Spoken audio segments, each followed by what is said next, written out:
Sir, it is confirmed that the CCGV 5901 is inside the exclusive economic zone of the Philippines, sir. Very well. This is confirmed. CCG 5901 is inside the EEZ of the Philippines. Angels of the Sea challenge CCG 5901. Hi, sir. China Coast Guard 5901. This is Philippine Coast Guard vessel BRP Cobra MRRV 4409 under Republic Act 12064, Philippine Maritime Zones Act, the United Nations Convention on the Law of the Sea, and the 2016 Arbitral Award. You do not possess any legal authority to patrol within the Philippines Exclusive Economic Zone. You are directed to depart immediately and to notify us of your intentions.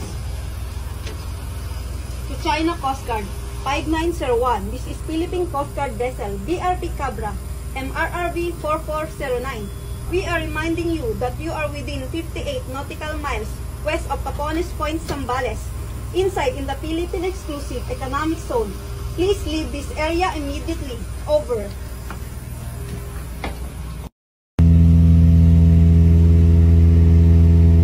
China Coast Guard vessel transiting west under Republic Act 2064, Philippine Maritime Zones Act, the United Nations Convention on the Law of the Sea, and the 2016 Arbitral Award.